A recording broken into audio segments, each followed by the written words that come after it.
السلام عليكم ورحمة الله وبركاته. الحمد لله الصلاة والسلام على أشرف المرسلين وعلى آله وصحبه أجمعين أما بعد.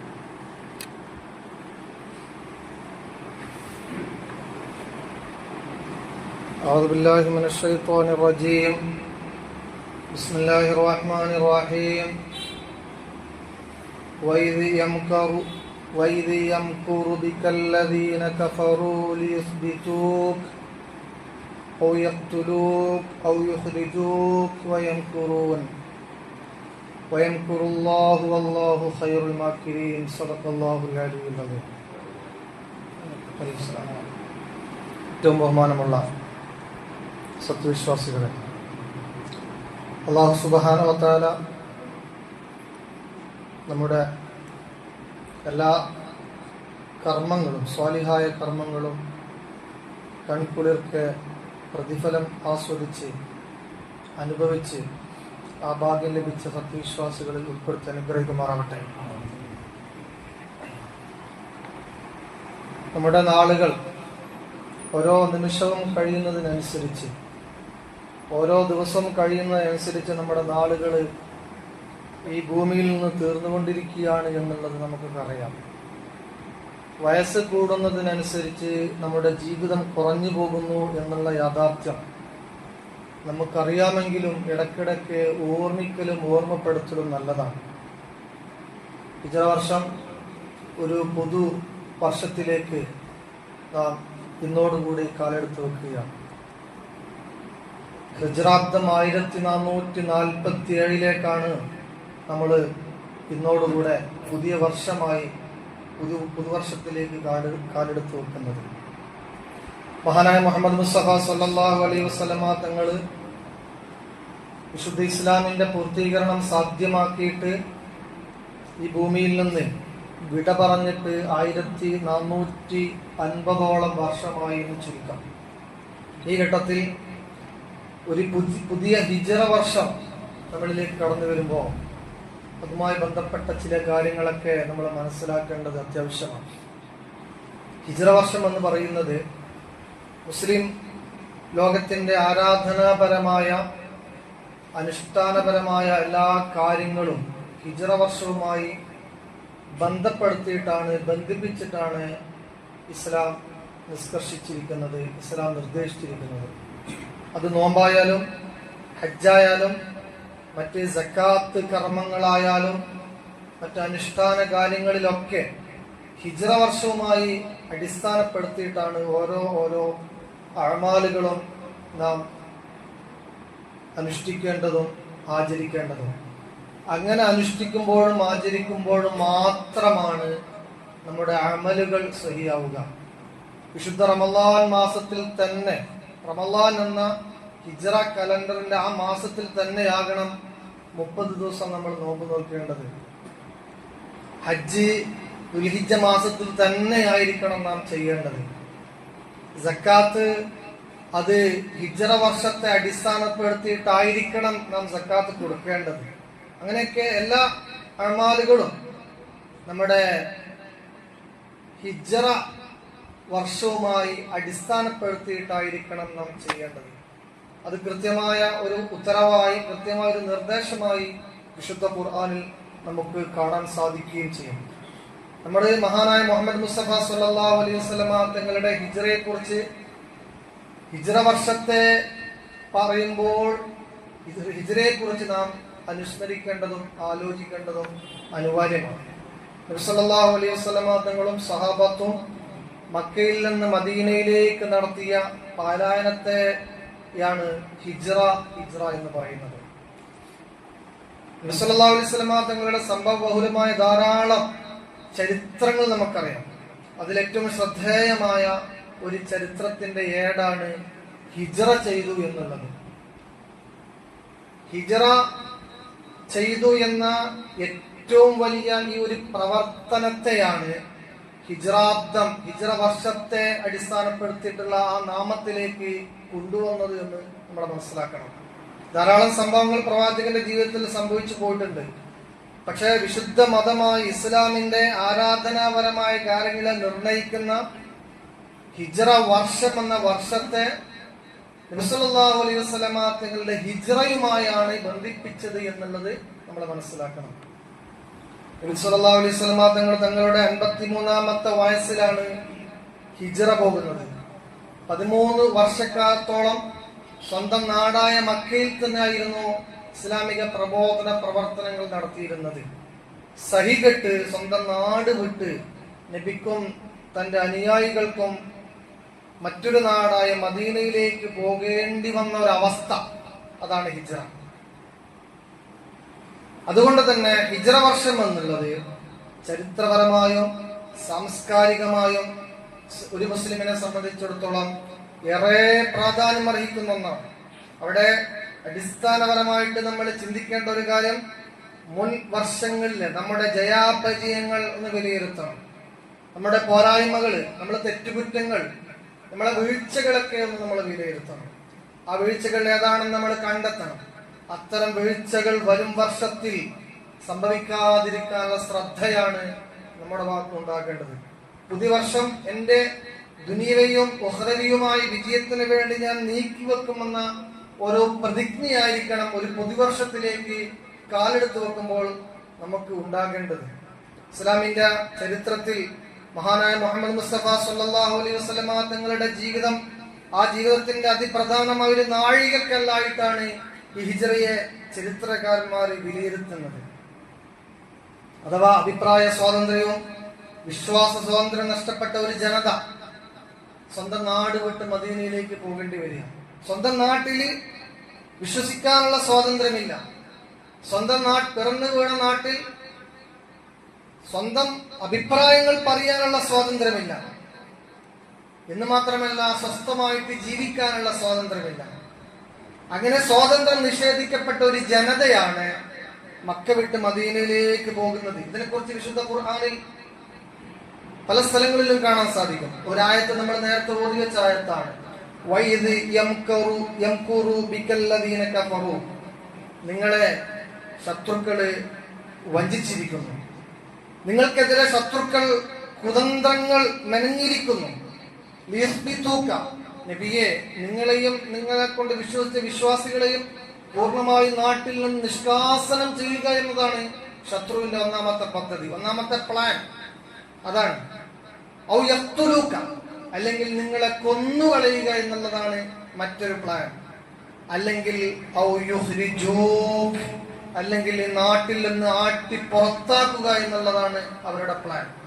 അപ്പൊ ശത്രുക്കൾ ഖുറൈശികൾ നബി സല്ലല്ലാഹു അലൈഹി വസല്ലമ തങ്ങൾക്കെതിരെ നടത്തിയ തന്ത്രങ്ങൾ 3 ഒന്ന് പൂർണ്ണമായും നിഷ്കാസനം ചെയ്യുക, അല്ലെങ്കിൽ വധിച്ചു കളയുക, അല്ലെങ്കിൽ നാട്ടിൽ നിന്ന് പുറത്താക്കുക. വയംകുറൂൻ, ഈ രൂപത്തിലാണ് ശത്രുക്കൾ നിങ്ങൾക്കെതിരെ തന്ത്രങ്ങൾ മെനഞ്ഞത്. അള്ളാഹു പറയുന്നു വയംകുറുല്ലാ, പക്ഷേ അള്ളാഹു കൃത്യമായി ഒരു തന്ത്രം മെനഞ്ഞിരിക്കുന്നു. അല്ലാഹു ഖൈറുൽ മാകിരീൻ, ശത്രുക്കൾക്കെതിരെ അള്ളാഹു കൃത്യമായ ഒരു തന്ത്രം മെനഞ്ഞിരിക്കുന്നു. ആ തന്ത്രമായിരിക്കും വിജയിക്കുക എന്നാണ് വിശുദ്ധ ഖുർആനിലെ സൂറത്തുൽ അൻഫാലിലെ 30-ാമത്തെ വചനത്തിൽ അള്ളാഹു തആല പറയുന്നത്. അഥവാ നാട്ടിൽ നിന്ന് നിഷ്കാസനം ചെയ്യുക, അല്ലെങ്കിൽ വധിച്ചു കളയുക, അല്ലെങ്കിൽ പൂർണ്ണമായി നാട്ടിൽ നിന്ന് പുറത്താക്കുക. ഈ ഒരു തന്ത്രമായിരുന്നു ശത്രുക്കൾ മെനഞ്ഞത്. അഥവാ വൃത്തികെട്ട പ്രത്യയശാസ്ത്രവും അതിന്റെ പുറത്ത് പണിതുയർത്തിയ അധികാരവും ഉപയോഗപ്പെടുത്തിയിട്ട് തങ്ങൾക്ക് ഇഷ്ടമില്ലാത്തവരെ ഇല്ലാതാക്കാനുള്ള ശത്രുക്കളുടെ എന്നത്തെയും തന്ത്രം ഇന്നും എല്ലാ രാജ്യത്തും മുസ്ലിം വിരുദ്ധമായി പ്രവർത്തിച്ചു കൊണ്ടിരിക്കുന്ന എല്ലാ ഭരണകൂടവും നടത്തിക്കൊണ്ടിരിക്കുന്ന തന്ത്രമാണ്. ഒന്നുകിൽ പൂർണ്ണമായി നിഷ്കാസനം ചെയ്യുക, ഫലസ്തീൻ എന്ന നാടവിടെ വേണ്ട, നിഷ്കാസനമാണ് ഉദ്ദേശം, അല്ലെങ്കിൽ വധിച്ചു കളയുക, അല്ലെങ്കിൽ അവിടെ ആ നാട്ടിൽ നിന്ന് ജനങ്ങളെ പുറത്താക്കുക. അത് ഇന്ത്യൻ ഫാഷിസമായാലും ലോക ഫാഷിസമായാലും സൈനിസമായാലും മുസ്ലിം വിരുദ്ധമായി എന്നും കണ്ടുകൊണ്ടിരിക്കുന്ന ഒരു കാഴ്ചപ്പാടും ഒരു തന്ത്രവും അതാണ്. ആ തന്ത്രം തന്നെയായിരുന്നു അന്ന് മഹാനായ മുഹമ്മദ് മുസ്തഫ സല്ലല്ലാഹു അലൈഹി വസല്ലമ തങ്ങൾക്കെതിരെ പയറ്റിയത്. ഈ 3 തന്ത്രങ്ങൾ കൃത്യമായി മനസ്സിലാക്കിയ പ്രവാചകൻ സല്ലല്ലാഹു അലൈഹി വസല്ലമ തങ്ങൾ അവർ നിഷ്കാഷണം ചെയ്യാൻ നിന്നുകൊടുത്തില്ല. അവരുടെ കൊലപാതകത്തിന് ഭീഷണിക്ക് മുമ്പിൽ വഴങ്ങിയിട്ടില്ല. മൂന്നാമത് അവരാവിഷ്കരിച്ച തന്ത്രമായ നാടുവിടുക എന്ന തന്ത്രത്തിലേക്ക് പ്രവാചകൻ സല്ലല്ലാഹു അലൈഹി വസല്ലമ തങ്ങൾ മാറുകയാണ്. പക്ഷേ പ്രവാചകൻ അവിടെ നിന്ന് നാടുവിടുന്ന സമയത്ത് അവരുടെ ചതി അല്ലെങ്കിൽ അവരുടെ കുതന്ത്രത്തിന്റെ ഫലമായി നാടുവിടുന്ന സമയത്ത് പൂർണ്ണമായും മക്കയെ ഉപേക്ഷിച്ചുകൊണ്ട് ഭീരുവായിട്ടായിരുന്നില്ല പോയിരുന്നത്. നേരെ മറിച്ച് മക്കയിൽ നിന്ന് മദീനയിലേക്ക് കാലെടുത്തു വെക്കുമ്പോൾ ഈ നാട്ടിലേക്ക് തിരിച്ചു വരുമെന്ന ഉറച്ചൊരു വിശ്വാസത്തോടുകൂടി ദൃഢപ്രതിജ്ഞയോടുകൂടിയായിട്ടായിരുന്നു മുഹമ്മദ് മുസ്തഫ സല്ലല്ലാഹു അലൈഹി വസല്ലമ തങ്ങൾ അങ്ങോട്ട് പോയത്. എന്ന് മാത്രമല്ല, അക്രമങ്ങൾ സഹിക്കവയ്യാതായപ്പോ സുരക്ഷിതമായി നേരത്തെ കാലത്തെ മദീനയിലേക്ക് പോയ ഒരു ഭീരുവായ നേതാവല്ല മുഹമ്മദ് മുസ്തഫ സല്ലല്ലാഹു അലൈഹി വസല്ലമ തങ്ങൾ. ഈ ഹിജ്റയുടെ ഒന്നാമത്തെ പാഠം അതാണ്. അത്രമേൽ ശക്തമായ അക്രമങ്ങൾ ഉണ്ടായാലും തന്നെ കൊണ്ട് വിശ്വസിക്കുന്ന തന്റെ വിശ്വാസികളെ ചേർത്ത് പിടിക്കുകയും അവരെ സുരക്ഷിതമായ ഇടങ്ങളിലേക്ക് മാറ്റി പാർപ്പിക്കുകയും ചെയ്യുക എന്നുള്ള ഒരു നേതാവിന്റെ ഏറ്റവും വലിയ ഉത്തരവാദിത്തമായിരുന്നു മുഹമ്മദ് മുസ്തഫ സല്ലല്ലാഹു അലൈഹി വസല്ലമ തങ്ങൾ അവിടെ നിർവഹിച്ചത്. എല്ലാ വിശ്വാസികളോടും അനുയായികളോടും മക്കയിൽ നിന്ന് മദീനയിലേക്ക് പലായനം ചെയ്യാൻ പറഞ്ഞ ശേഷം അവസാനമാണ് മുഹമ്മദ് മുസ്തഫ സല്ലല്ലാഹു അലൈഹി വസല്ലമ തങ്ങൾ മക്കയിൽ നിന്ന് മദീനയിലേക്ക് പോകുന്നത്. വിരലിലെണ്ണാവുന്ന കുറച്ചാളുകൾ മാത്രമാണ് മക്കയിൽ ഉണ്ടായിരുന്നത്. അവസാനം അതിൽപ്പെട്ടൊന്ന് മുഹമ്മദ് മുസ്തഫ സല്ലല്ലാഹു അലൈഹി വസല്ലമ തങ്ങൾ, മറ്റൊന്ന് മഹാനായ അബൂബക്കർ സിദ്ദീഖ് റളിയല്ലാഹു അൻഹു, മറ്റൊരാൾ അലി ഇബ്നു അബീ ത്വാലിബ്. ഈ മൂന്ന് പേരാണ് പ്രധാനികളായി മക്കയിൽ ഉണ്ടായിരുന്നത്. അങ്ങനെ അലി ഇബ്നു അബീ ത്വാലിബ് റളിയല്ലാഹു അൻഹുവിനോട് നബി സല്ലല്ലാഹു അലൈഹി വസല്ലമ തങ്ങൾ പറഞ്ഞു, എല്ലാവരും പോയി, ഇതാ ഞാൻ പോകാൻ തീരുമാനിച്ചിരിക്കുന്നു. ഞാനും എന്റെ സ്നേഹിതനായ അബൂബക്കർ കൂടെ പോകും.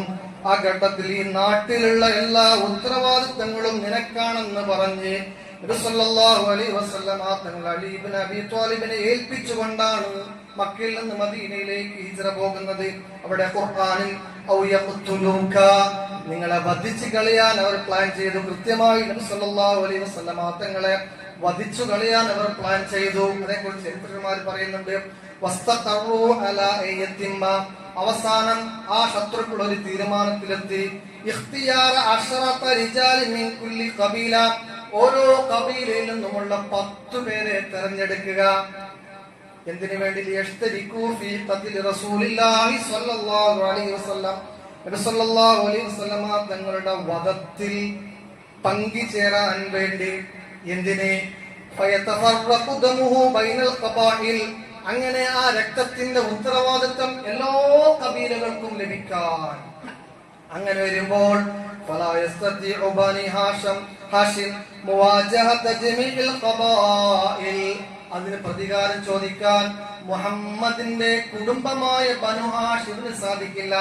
അതുകൊണ്ട് ഒരു ആൾക്കൂട്ട കൊലപാതകമായിരുന്നു ആ പ്ലാൻ ചെയ്തത്.